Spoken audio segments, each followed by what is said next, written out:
আজ মঙ্গলবার রাত্রে আল্লাহ সুবহানাহু ওয়া তাআলার এই শক্তিশালী নাম যদি আপনারা 121 বার পড়েন, আপনার ভাগ্য কিভাবে পরিবর্তন হয়, আপনার কপাল কিভাবে ভালো হয়, আপনি তারপর নিশ্চক্ষে দেখতে পারবেন। আপনি আজ রাতে আমলটি করবেন, কাল সকাল থেকে আপনি ফলাফল পেতে শুরু করবেন ইনশাআল্লাহ। আপনার শুধু অভাব অনটন দূর হবে না, আপনি ধনী সম্পদশালী হয়ে যাবেন, অনেক টাকার মালিক হবেন এবং আজ পর্যন্ত আমল করে কেউ ব্যর্থ হয়নি। আমি বহুবার আমল করে বিপদে পড়েছি, আমল করেছি, আল্লাহর রহমতে ফলাফল পেয়েছি। তাই টেনে ভিডিও দেখবেন না, নিয়ম এবং শর্তগুলো ভালো করে ফলো করে আমল করুন, ইনশাআল্লাহ আপনারা ফলাফল পাবেন। তাই না টেনে সম্পূর্ণ ভিডিও দেখার অনুরোধ রইল। আর যারা চ্যানেলটি সাবস্ক্রাইব করেনি দয়া করে চ্যানেলটি সাবস্ক্রাইব করবেন। আর যারা আমলটি করবেন একটা লাইক এবং কমেন্টে সকলে লিখুন আমিন সুম্মা আমিন। তো আপনি যদি চান যে আল্লাহ রাব্বুল আলামিন আপনি যে বর্তমানে যে একটা অবস্থানে রয়েছেন সে অবস্থান আপনার পরিবর্তন হোক, আপনার ধন সম্পদ বেড়ে যাক, আপনার টাকা পয়সা বেড়ে যাক, আপনাকে একটা কথা বলি, দেখুন আপনি যে জাতি যতক্ষণ পর্যন্ত পরিশ্রম বা চেষ্টা না করে ওই জাতির ভাগ্য আল্লাহ তাআলা ততক্ষণ পর্যন্ত পরিবর্তন করেন না। আপনি যদি ঘরে বসে থাকেন, চিন্তা করেন আল্লাহ আমাকে দেবে, আমি পাবো, তাহলে তো কাজ হবে না। আপনাকে দেওয়ার পর আপনাকে পরিশ্রম করতে হবে, চেষ্টা করতে হবে, আপনাকে লেগে থাকতে হবে। ধরুন আপনি ব্যবসা করছেন, চাকরি করছেন কিন্তু বেকার রয়েছেন, তখন যদি আল্লাহ তাআলার কাছে দোয়া করেন, আপনাকে প্রচেষ্টা করতে হবে, চাকরিগ্রস্ত হবে, চাকরি করছেন চাকরিতে মনোযোগ দিয়ে কাজ করতে হবে, তাহলে আপনার ভাগ্য পরিবর্তন হবে। দোয়ার মাধ্যমে আল্লাহ তাআলা আপনাকে একটা পথ ব্যবস্থা করে দেবেন। তো এখন কথা হচ্ছে, যদি আমরা আমল দ্বারা ফলাফল পাই তাহলে কি শর্ত থাকতে পারে, যে শর্ত না মানলে দোয়া হবে না। দেখুন অধিকাংশ মানুষেরই দোয়া কবুল হচ্ছে না এই 4টি শর্ত না মানার কারণে।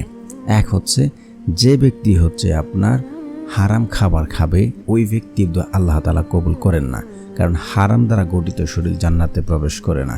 যে ব্যক্তির শরীর হারাম, তার কাপড় হারাম, তার সব কিছু হারাম পানীয়, তার দোয়া আল্লাহ তাআলা কবুল করেন না। দ্বিতীয়ত হচ্ছে, যে ব্যক্তি আপনার আত্মীয় সম্পর্ক চিহ্নিত করার দোয়া করে, দোয়াতে বলে আমি তাকে দেখতে চাই না, তার সাথে সম্পর্ক রাখতে চাই না, এমন দোয়া করলে ওই ব্যক্তির দোয়া আল্লাহ রাব্বুল আলামিন কখনোই কবুল করেন না। তৃতীয়ত হচ্ছে,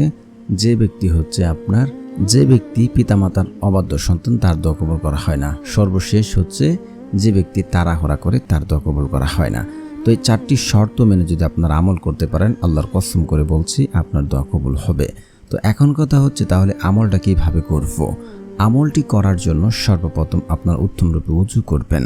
আর রাত্রে যেহেতু আমলটি করবেন, আপনাদেরকে বলতে চাই আপনারা অবশ্যই তাহাজ্জুদের নামাজটা পড়বেন। ওই সময় বান্দা আল্লাহর সাথে সরাসরি সম্পর্ক স্থাপন করেন।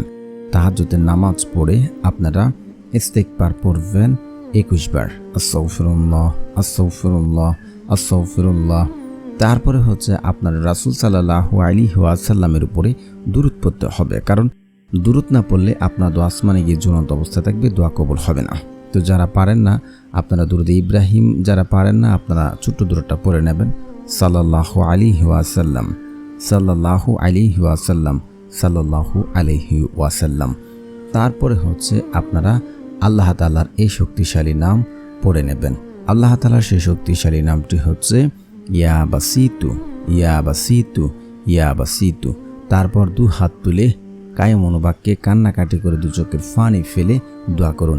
আর আপনি যদি দোয়ার পরে শিওর হন যে আমার দোয়া আল্লাহ তাআলা কবুল করবেন, আমার দোয়ার দ্বারা আমি ফলাফল পাবো, আল্লাহর কসম করে বলছি আপনার দোয়া কবুল হবে, আপনি ফলাফল পাবেন, এটা 100% নিশ্চিত থাকতে পারেন। তো প্রিয় বন্ধুরা, যারা আমলটি করছেন অবশ্যই একটি লাইক এবং একটি কমেন্টস আর সকলেই ভিডিওটি শেয়ার করবেন এবং আমার চ্যানেলটি সাবস্ক্রাইব করে পাশে থাকবেন।